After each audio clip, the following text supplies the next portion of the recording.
wealth seems organized around the power of purpose, wrote Napoleon Hill in his book, Think and Grow Rich. That might be a bit of an understatement for that which drives the soul of man. If any one group cornered the market on the power of purpose, it would be America's entrepreneur. Even as lockdowns erased hundreds of thousands of businesses across the country, it will not change the very soul of a people. Productivity, economic growth, innovation, all are driven by this great nation's relentless drive toward creation, creating values, elevating lives. Today's guest hails from just such a story of greatness and relentless determination. Just one more story of genius from America's heartland. It begins with 3 college kids developing 8,000 feet of office space in West Bend, Wisconsin. Fast forward to today, and Continental Properties owns and manages over 16,000 units in 16 states. A developer at heart, the company has also owned and operated office, retail, and hospitality real estate. Dan Minahan, President and COO of Continental Properties. It's great to have you on the show. Thank you, Linda. Pleasure to be here. Continental was launched over 4 decades ago by 3 college kids. Their first project, an 8,000 square foot office building. How'd they pull it off? Now, you're really going back in time, but first let me say thanks for those kind words and all those accolades. One thing about being from the Midwest and having an origination in a small town like West Bend, Wisconsin, where Continental has its roots, is that we like to stay humble. Yeah, so we always get a little nervous and start moving around when we hear those great words spoken. I do appreciate, but just again, we value what we've created here, and I'm happy to talk about them and what we see, what our history has brought us and what it means for today. Well, I'm wondering, as compared to today, how hard would it be to pull that off today? Could 3 college kids do it? I think of it often. I can't imagine what it takes for an upstart developer in today's world. There's so many things that make it more difficult today. But I also quickly go to the entrepreneurial spirit you were referring to. That is so necessary and prevalent in our real estate industry. You can say more than any industry for that matter.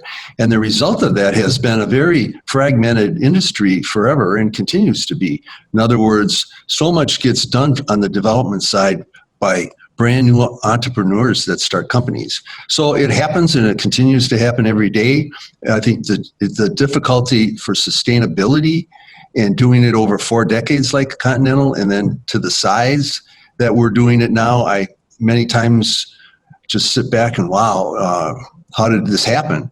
But it would be much more difficult today. And yes, your story, if I may, I wish I had been there 4 decades ago, but it was Jim Schloemer and 2 of his high school friends that started the company when they were in college. And Jim continues to be very active in our business. He is our chairman and CEO and principal shareholder. And he's the gentleman who attracted me to Continental 25 years ago. So the years go by in a hurry, but yes, it's a good story to tell. West Bend is a small town north of Milwaukee. We now have offices in Milwaukee, have been here a long time, but the roots of the company are humble and small town. And I'd say more than anything, it reflects in who we are today, in a culture that we have of that upbringing, and for so many different respects that we can talk about in this conversation. But yes, we reflect back to our roots all of the time. You're speaking my language. Being a Midwestern girl myself, I understand exactly what you're saying. Mm-hmm. Continental develops in multiple spaces, office, retail, hospitality, in addition to apartments. You clearly believe in diversification, yet within apartments, you've pretty much stayed with low-rise suburban properties. Dan, what makes this market so attractive? So many reasons. Maybe a little more of a history tour, if I may, Linda, to directly answer that. To the core, Continental was a retail developer. over the years. And that's how we really earned our spurs, let's say, and were able to put into place a larger than just Wisconsin or Milwaukee footprint, and grew from being a small local grocer and retail developer to building for the major retailers all over the country leading up to the Great Recession. We all know things changed mightily in 2008 and 9, and especially in the retail world. And we were very fortunate that we were positioned to pivot to multifamily, where we principally do our work today. So again, it's that background, having developed over 14 million square feet of retail big boxes, having done it from a distance with the same model that we have today. And that model is we do not have regional offices. We have a primary home office in a suburb of Milwaukee. We have 125 professionals here, give or take, and we have 250 professionals in our properties that are remote. But the key ingredients to the development side, the pre-development, the construction management, and all the support, that all is housed here in Milwaukee, and that's what we did by a team structure to do retail, and that is what we do today, and how we've grown our multifamily platform using the same structure from afar. In, as you mentioned, 16 states. We're actually working in 19 states today, and a lot of people hit the airport on Mondays and return on Thursday and Fridays because we're doing all that pre-development and all of that construction management from afar. It's worked well for us. It's a team structure that accomplishes it, and we have teams dedicated to different regions of the country, and they're responsible for sourcing deals and then getting them through entitlement. That's fascinating. Do you think that lack of franchise helps you hold on to your brand? Hard to tell. I would say probably yes. It's worked for us. It's a model that is not seen too often. The model that works through regional offices, the larger the companies get, the more important that has become. It's one that has been very successful for many of the multifamily developers in this country. But for Continental, so where we have been and where we are today, we like the model of a central location, and it's a lot to do with the culture and all being as a team of professionals on the same page in everything we do. Dan, you're in so many other spaces. Why apartments? And is there really any hope in getting the housing the nation so badly needs? Linda, I'm glad you're asking this. We think about it all the time at Continental. You know, just what brings us to work every day? Why do we do this? I would say in these challenging times, and especially post-COVID, we're going to have our trusted professionals all asking those questions. And you stand back and you look at life and why are we doing things what we are? What's my career? And there has to be more to it than just going to work. So I would say, and like to talk about it as often as I can, that what all of us in the multifamily industry do on the development side is to create housing that everyone is looking for at all demographic levels. And we all have different places we're doing it at different stratas, but at the end of the day, we're trying to close this, what we've calculated, and you've heard it publicized a lot, over a 5 million shortage in the number of homes out there. So it bodes well for our industry, extremely well. We just have to figure it out. Like as I was saying earlier, what we build and where we build it is on us. And yes, we're going to need governmental assistance at all levels to be able to get it done. And we're going to need capital resources. But the mixing of a success is there. We just have to keep working hard at it to accomplish it. Let builders do what builders do. Yes. And along the way, you can make a lot of money doing it as well. So that you do it with lots of different reasons, and that's the motivation, right, that keeps us going. And why at the end? We are entrepreneurs. And at the end of the day, you have to be entrepreneurial to take that attitude and continue it And at the end of the day, that's going to result in success for you. So speaking of the model, Continental has a number of brands. Give us an overview. What are those, and who do they target? You're going to get me to talk about our brands, and I love to, but there's always a lead up to how we got to where that is. And our branding is primarily in multifamily, a Springs product. And by Springs, every apartment building we've built since 2001 has been a Springs. And we've built over 100 of them, or close to 100, just going to hit that milestone very soon. And that has been branded from day one when we built our first product in a community in Bradenton, Florida. It was the Springs then, and that footprint of that building, it certainly has evolved over the years, but it's still very much the same. To the core, our brand is a low-density product. Very unusual.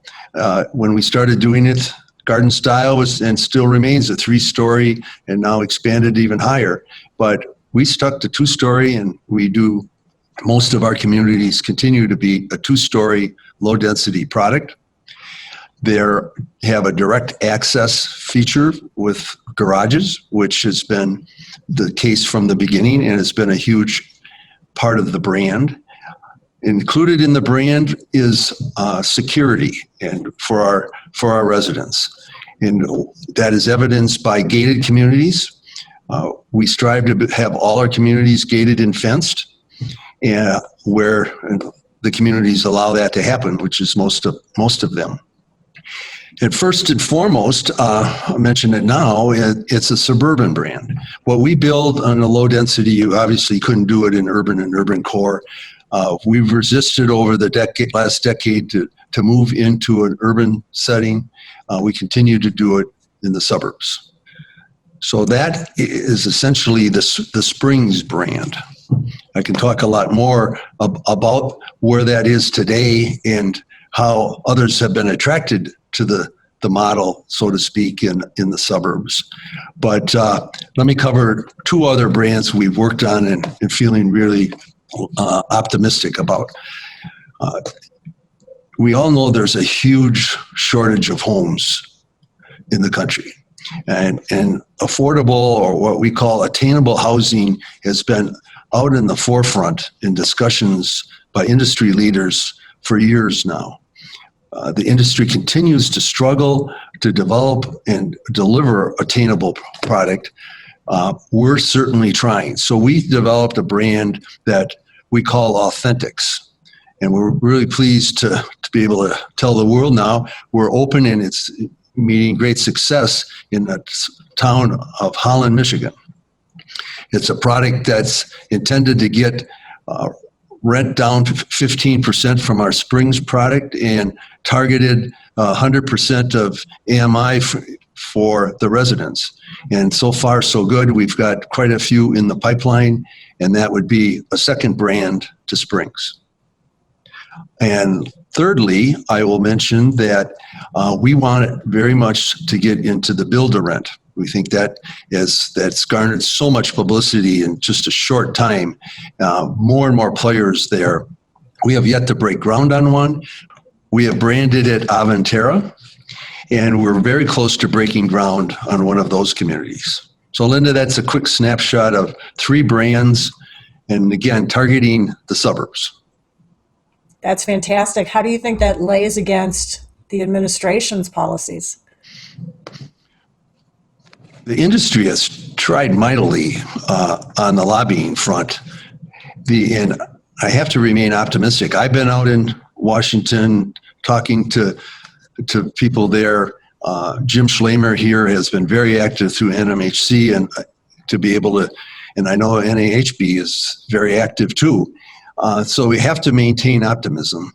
They share the goal, but the impediments that we face and all face in being able to deliver on this housing shortage crisis is difficult by a long stretch. So I'd like to get into some of those difficulties and impediments later, but your question is, yeah, we have to keep talking to our elected officials and hope that programs and policies will lead to all of us being able to develop that attainable product and continue to develop where the people want to live. It only works through a private government partnership. That's Yes. it. Absolutely. Well, going up a little higher, what do you feel is the secret to success at Continental, Dan? The ingredients can be listed on a real long list. 3 come to mind, Linda. I listed just what it takes to be successful, and again, looking to the future and what it would mean for Continental to continue to enjoy success. I would start with recruitment and retention of top talent. And that feel we've done a very good job. As I mentioned, our headcount has increased mightily the past few years. It takes more and more people to do more and more projects. But today, that's the number one ingredient for success. I just can't emphasize that more. And we could spend a lot of time, and companies do, talking about it. There's so much you have to do when it comes to the people, and we all know it takes a lot of effort, even more today, post-COVID, with all the new issues that confront the workforce. I would say number 2, going forward here, and what we historically have worked very hard on, and that is finding the sweet spot for what the customer wants. So after our people, it's our customers. We better know what they want and where they want to live. In that regard, we've really focused our efforts now in a recent hire at a high executive level, a person from the outside the industry that has joined us and spends his working time on figuring out the customer experience. So we're doing a lot more on the market research side. We're doing a lot more in all of what you do to assess our customers, which includes talking to those customers and our current residence base, but then others, to make sure what we think they want is indeed what they want. So that gets pretty basic. You better know what markets to be in. So market selection is a huge part of that customer experience. And then back to the brands, what we build, not only where we build it, but you better build the right product. It's not like the baseball diamond that you build it, they're going to come. It's you better know this is what they want, or you're going to lose out. Lastly, I would say ingredients to success in the past and future are sticking to what you're good at and don't overreach. The challenges that all of us face in the industry today, it's so easy to, as we were talking about earlier, getting out ahead of our skis. But I call it don't overreach. Now, what do I think of when I say that? The overreaching can happen so easily for how much you invest in your talent. You better have the right number of professionals. So you come up with a strategic plan, and then you come up with how many talented people you need to do that. So don't try to do too much for what you have, but also don't have too many professionals for what you think you can accomplish. So don't overreach there. And this is something just clear to all of us every day when we sit down and look at pro formas. It's so easy to pull a lever. There are so many assumptions that all you do is pull a lever on that assumption and that pro forma will work. We're very careful to stick to our assumptions and not vary too much. I love it. If we have time, we can talk a lot more of what those assumptions might be and how other people are doing it. I'd say at industry gatherings and when I work with fellow executives and sit down and talk, the discussion very quickly goes to how do you underwrite your deals? Those are my three top key ingredients for success. I think we're going to need another show, Dan. We can arrange that. Okay. So it sounds to me like the future is bright, right? Future is bright and laden with a lot of challenges in front of us. But yes, I'd say the future is bright. There's been a lot of movement in today's culture, and it's good to hear that Continental is holding closely to the values that attract good talent. Great work, Dan, and I appreciate you coming on the show. It's been my pleasure, and I'll take you up if we get a chance. We can talk some more at a later date. I think we need to. Thank you. It's said that many things have changed forever in the last year. There's probably some truth in that. What remains hard and fast are those things that move a man's soul, like the power of purpose, the drive to create, and the divine power of human ingenuity. Companies like Continental remind us that the best ingenuity hails from both genius but also humanity. Thanks for joining us. I hope you enjoyed our show. See you on our next exciting episode of NAHB Power Hitters.